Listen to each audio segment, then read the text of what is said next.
बिस्मिल्लाहिर्रहमानिर्रहीम। अल्हम्दुलिल्लाहि रब्बिल आलमीन। अस्सलाम वालेकुम वरहमतुल्लाहि वबरकातुहू। मेरी प्यारी बहनों, भाइयों और बुजुर्गों, मैं अपने चैनल इस्लामी खादी अमीन में खुशामदीद कहती हूँ और दुआ करती हूँ अल्लाह रब्बुल इज़्ज़त आप लोगों को खुश खुर्रम रखे और आप पर बरकतें और रहमतें बारिश की तरह बरसे।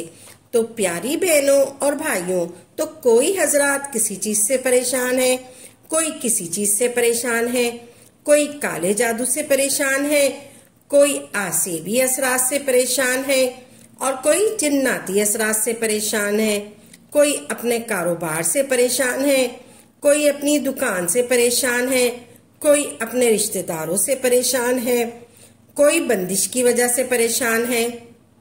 ये वजीफा उन तमाम परेशानियों का हल है जिन परेशानियों से आप अपनी जिंदगी से गुजर रहे हैं, मगर आपने पूरे यकीन के साथ और पूरे ध्यान से ये वजीफा करना है।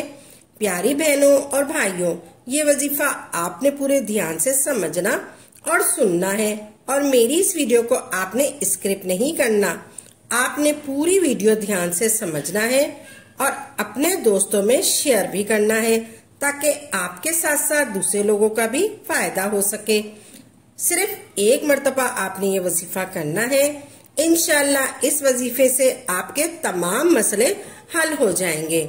इंशाल्लाह ये वजीफा आपको किस तरह से पढ़ना है, कितनी मर्तबा पढ़ना है, किस दिन से पढ़ना है और कितने दिन तक पढ़ना है। प्यारी बहनों और भाइयों, सबसे पहले तो हम आपको बता दें कि इस वजीफे को घर का कोई भी एक फर्द कर सकता है, चाहे खवातीन कर लें, चाहे मर्द कर ले, चाहे कोई जवान कर ले, चाहे कोई बूढ़ा कर ले, चाहे कोई बच्चा भी कर सकता है। ये वजीफा आपने एक मर्तबा और एक ही दिन करना है, चाहे फजर की नमाज के बाद कर ले, चाहे जोहर की नमाज के बाद कर ले, चाहे असर की नमाज के बाद कर ले, चाहे मगरिब की नमाज के बाद कर ले, चाहे इशा की नमाज के बाद कर ले, किसी भी वक्त इस वजीफे को कर सकते हैं। ये वजीफा आपने पाक व साफ होकर और बावजू होकर ये वजीफा करना है।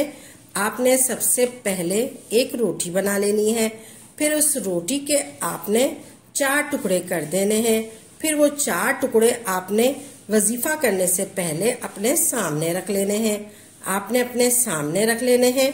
फिर आपने दुरूद पाक पढ़ना है 3 मरतबा। सबसे पहले आपने दुरूद पाक पढ़ना है 3 मरतबा। बेहतर ही होगा आप दुरूद इब्राहिम पढ़ लें, अल्लाहुम्मा सल्ली अला मुहम्मदिन व आला आले मोहम्मद कमा सल्लैता अला इब्राहिम व आला आले इब्राहिम इन्नका हमीदुम मजीद, अल्लाहुम्मा बारिक अला मुहम्मदिन व आला आले मोहम्मद कमा बारकता अला इब्राहिम व आला आले इब्राहिम इन्नका हमीदुम मजीद। या फिर आप ये दुरूद पाक पढ़ लें, अल्लाहुम्मा सल्ली अला मुहम्मदिन व आला आले मोहम्मद। फिर उसके बाद आपने उसके बाद 3 मरतबा दुरूद पाक पढ़कर आपने 33 मरतबा ये 3 अल्फाज पढ़ने हैं। क्या पढ़ना है, ध्यान से सुन लीजिए।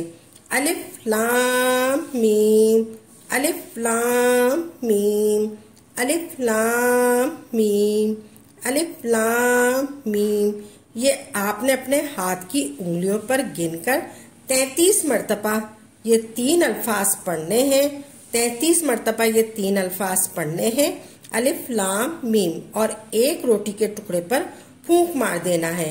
और उसके बाद इस टुकड़े को जिस पर फूंक मार दी है उसको अलग रख देना है। और फिर दूसरा रोटी का टुकड़ा आपने दूसरा टुकड़ा लेना है। फिर आपने अपने हाथ की उंगलियों पर गिनकर 33 मरतबा ये 3 अल्फाज पढ़ने हैं, अलिफ लाम और मीम, अलिफ लाम मीम, और दूसरे टुकड़े पर रोटी के टुकड़े पर फूंक मार देना है। आपने फिर दूसरे रोटी के टुकड़े पर फूंक मार देना है। उसके बाद इस टुकड़े को जिस पर आपने फूंक मार दी है इसको अलग रख देना है। आपने इसको अलग रख देना है और फिर तीसरे रोटी का टुकड़ा लेना है। आपने फिर तीसरा रोटी का टुकड़ा लेना है।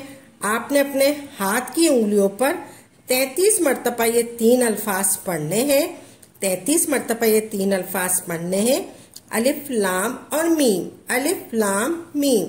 और तीसरे टुकड़े पर फूंक मार देना है। तीसरे रोटी के टुकड़े पर फूंक मार देना है। उसके बाद इस टुकड़े को जिस पर फूंक मार दी है, रोटी का टुकड़ा जिस पर आपने फूंक मार दी है, इसको अलग रख देना है।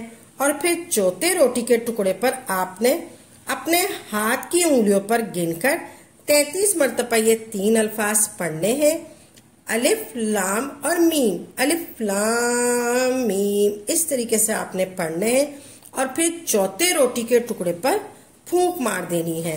और फिर आखिर में वही दुरूद पाक पढ़ना है आपने, जो आपने शुरू में पढ़ा था। 3 मरतबा आपने वही दुरूद पाक पढ़ना है जो आपने शुरू में पढ़ा था। और फिर एक मरतबा और रोटी के चारों टुकड़ों पर एक साथ फूंक मार देना है। फिर आपने जो रोटी के टुकड़े जो चारों पड़े हुए हैं, उन रोटी को टुकड़ों पर चारों पर आपने फूंक मार देना है, यानी दम कर देना है। फिर आपने इन रोटी के चारों टुकड़े आपने किसी भी या किसी जानवर को, किसी भी परिंदे को या किसी जानवर को या फिर पानी में मछलियों को खिला देना है। इन रोटी को चारों टुकड़ों को आपने किसी परिंदे को या किसी जानवर को या फिर पानी में मछलियों को खिला देना है। प्यारी बहनों और भाइयों, ये सदका हो जाएगा और सदके से अल्लाह रब्बुल इज्जत तमाम तरह की परेशानियों को दूर फरमा देता है। आपने अमल खत्म होने के बाद तसव्वुर में अपनी इस परेशानियों को दूर करने की दुआ करनी है। अल्लाह ने चाहा तो आपकी तमाम परेशानियां, तमाम इल्तिजाएं, तमाम हाजतें पूरी हो जाएंगी, तमाम परेशानियां हल हो जाएंगी और तमाम इल्तिजाएं, तमाम हाजतें पूरी हो जाएंगी इंशाल्लाह। प्यारी बहनों और भाइयों, हम उम्मीद करते हैं आपको हमारी ये वीडियो जरूर पसंद आई होगी। अगर आपको आज की हमारी वीडियो पसंद आई है तो आपसे गुजारिश करते हैं कि आप हमारे चैनल इस्लामिक हादी अमीन को जरूर सब्सक्राइब कर लें और साथ ही लगे बेल के बटन को भी प्रेस कर लें, ताकि आपके पास हमारी आइंदा आने वाली मजीद मालूमाती वज़ाइफ की वीडियो का नोटिफिकेशन जरूर मिलता रहे। और हमारी वीडियो को लाइक भी करें और अपनी कीमती राय का इज़हार कमेंट में जरूर करें। कमेंट में आप अपने सवालात भी हम तक पहुंचा सकते हैं। अल्लाह ताला आपको अपने हिफ्ज़ व अमान में रखे। आमीन या रब्बुल आलमीन।